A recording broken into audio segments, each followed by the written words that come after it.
La capitale russe Moscou accueille du 27 au 29 novembre prochain le forum Perspectives et opportunités de coopération entre la Russie et le Bénin. Un forum initié par le CDACR, entendez Centre pour le développement des affaires et de la coopération avec la Russie.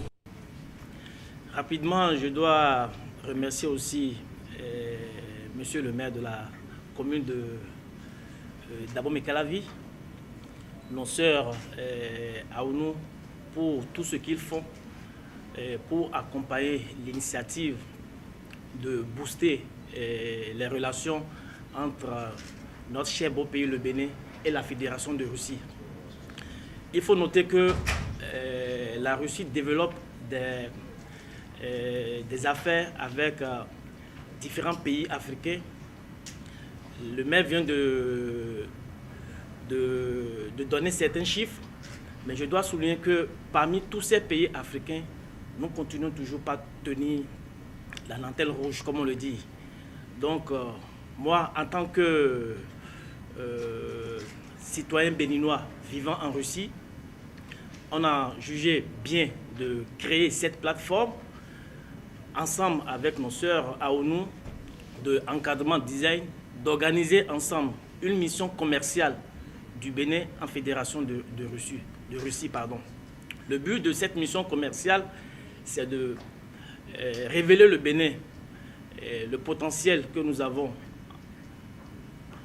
dans le secteur culturel, artistique et du business pour permettre aux Russes dorénavant de lier une coopération d'affaires avec notre cher beau pays, le Bénin.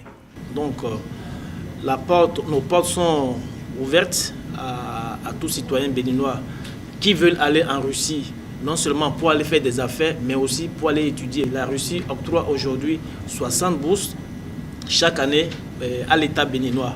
Organisé en partenariat avec la Galerie d'art Encadrement Design, ce forum a pour objectif premier de présenter le potentiel commercial, culturel et artistique de notre pays aux Russes.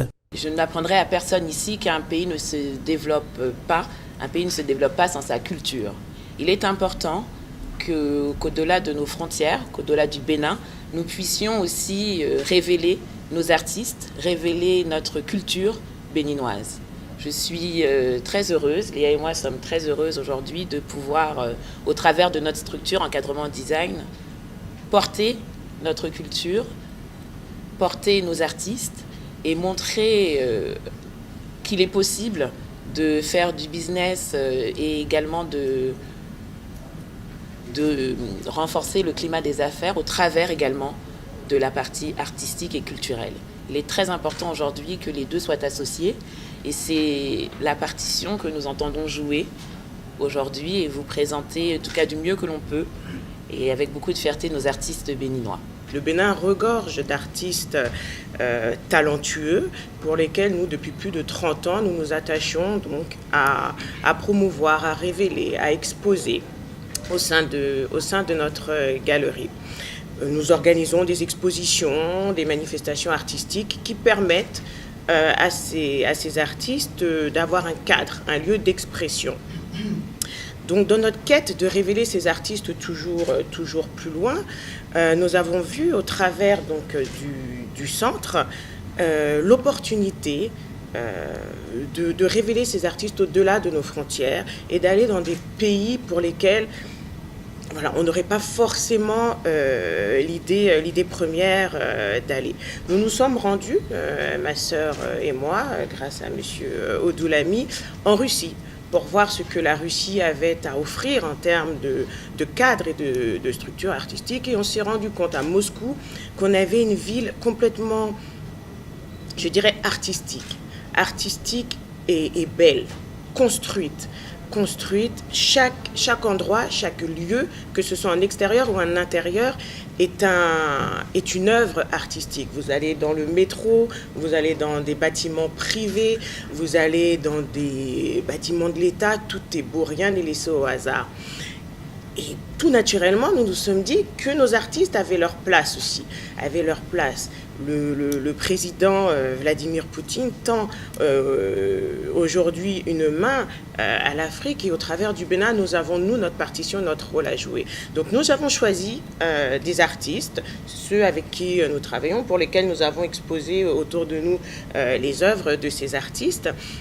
Et c'est un choix que nous avons fait parce que pour nous, ces artistes-là portent les messages que nous voulions adresser à la Russie, à savoir un pays de fraternité, un pays d'ouverture, un pays d'hommes droits, intègres, convaincus et travailleurs.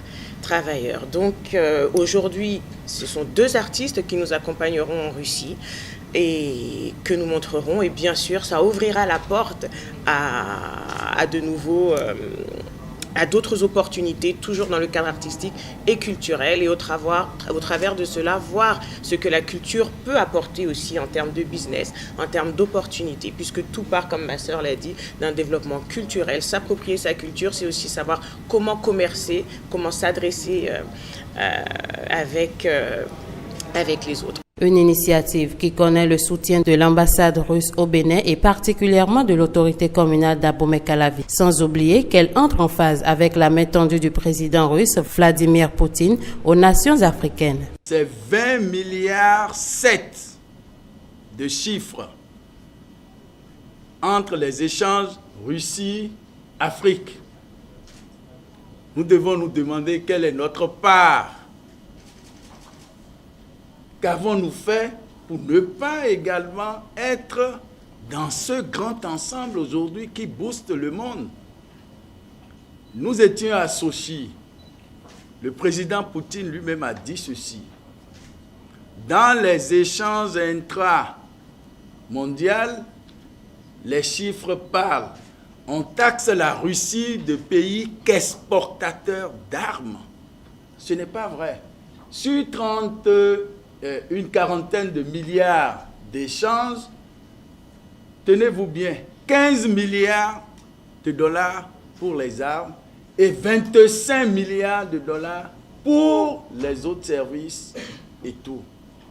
À partir de ce moment, il a plu au Centre pour le développement des affaires et la coopération avec la Russie de booster les affaires en organisant un forum qui sera dans les jours à venir en Russie, à Moscou sûrement. Et je crois que c'est l'occasion de dire que Serge et nos amis Léa n'ont pas tort qu'on se mette ensemble pour booster les affaires avec la Russie et notre pays et prendre part au concert des nations de développement. Notre pays a tellement de projets aujourd'hui qui marcheront avec aussi bien le privé qu'avec le public. Une ville ne doit pas tout attendre de l'État central. Une ville doit respirer. Respirer dans une ville, c'est quoi? C'est développer la ville. Nous avons vu comment Moscou est fait, comment ces villes-là, ces grandes villes aujourd'hui que nous voulons ressembler, sont tracées. Pourquoi nous n'allons pas les imiter? Pourquoi nous n'allons pas attirer vers nous des investisseurs au fin que ces derniers puissent nous aider à développer nos villes? Parce que le préalable, avant même que tu ne réclames quelque chose aux citoyens d'une ville, il faut y apporter beaucoup. On manque de beaucoup de choses dont l'État central seul ne peut pas faire face. À partir du moment où les bailleurs de fonds viendront, je donne un exemple simple. La ville est propriétaire de toutes les terres à Calavi. Qui dit le contraire? Mais si nous mettons ces terres à disposition d'opérateurs économiques russes qui viennent les développer, la part de la ville est toujours là propriétaire.